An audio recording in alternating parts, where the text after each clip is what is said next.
Hello साथीहरू, दर्शन के छ खबर? सन्चै हुनुहुन्छ? सदा आज पनि फेरि सानो भिडियोमा तपाईँहरूलाई स्वागत छ। आज हामीले के गर्यौँ भन्ने कुरा चाहिँ थाहा पाउनलाई चाहिँ तपाईँले यो पुरै भिडियो हेर्नुपर्ने हुन्छ। मन नलाइ भए पनि अन्त्यसम्म हेरिदिनु होला। मैले अस्तिको भिडियोमा भनेको थिएँ हामी लसुन लगाउनलाई चाहिँ बारी खन्दैछौँ भनेर। अनि आज चाहिँ सुरु गर्दैछु। मैले चाहिँ लोकल धनिया, यसमा चाहिँ बार्खाको शुद्ध मल अनि खनखान गरेर सबै रेडी पारेर यसमा मैले धनिया छर्न लगाएको छु। घरबेटी आन्टीले दिनुभएको जग्गा हो है, यो तिमीहरूले गरेर यहाँ तरकारी लगाएर खाऊ भन्नुभयो। अनि त्यसैले मैले यहाँ तरकारी लगाउनलाई चाहिँ अब धेरै केही छैन। त्यसमा धनिया फालेँ अनि अर्कोतिर चाहिँ यसमा चाहिँ हामीले लसुन लगाउँदैछौँ है। अब ठाउँ अनुसार फरक चलन पनि हुन्छ।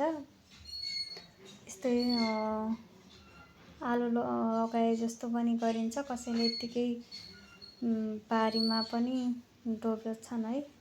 जस्तो तरिकाले पनि लगाए पनि हुन्छ, तर पानी आयो भने अलि बिग्रिन्छ भने, त्यही भएर यस्तो तरिकाले लगाउँदैछौँ।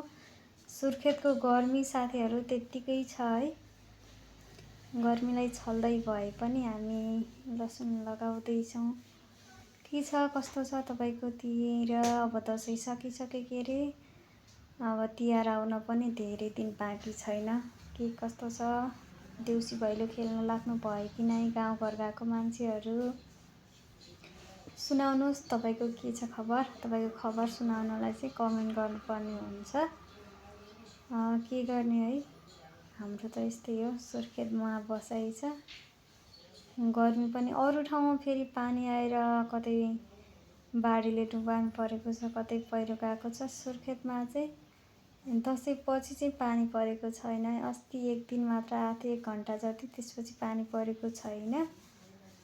पानी पर्ला जस्तो पनि छैन। बादल आउँछ दिनमा, गर्मी पनि त्यत्तिकै छ। त्यसैले गर्मीलाई छल्दै भए पनि हामीहरू लसुन रोपिरहेका छौँ।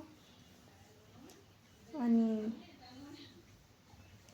त्यसपछि धनिया छरिसके, अब लसुन पनि सक्यो।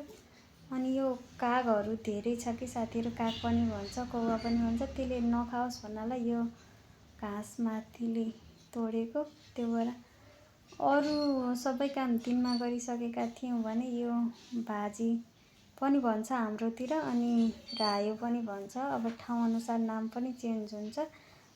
हुन त यसको नाम खास भन्ने हो भने रायो नै हो। हाम्रोतिर भाजी साग पनि भन्छ, रायो साग पनि भन्छ। अनि तल आन्टीकोमा गएर मागेर ल्याएर थोरै बिउ अहिले बेलुकातिर लगाउँदैछौँ।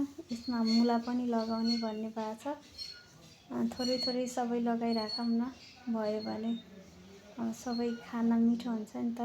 आफूले लगायो, आफूले दुःख गर्यो भने भोलि आफूलाई नै खाने हो के अरे। त्यसैले चाहिँ हामी 3टा बहिनी कुरा गर्दै रमाइलो गर्दै लगाउँदैछौँ। तपाईँहरूकोतिर पनि के छ कस्तो छ? लगाउनु भयो कि नै? मैले पनि अब साग पनि लगाउनु सकाउन लागिसकेको छु। कति नै थियो है, 10-15वटा बुट्टा मात्रै हो। थोरै दिए पनि भोलि आफ्नो भयो भने त आफूलाई नै सजिलो हुन्छ नि है, किन्न पर्दैन। मैले साग पनि लगाइसकेको छु। त्यसमा घरबेटी आन्टीले दिनुभएको मुला लाउँदैछु साथीहरू। बाई।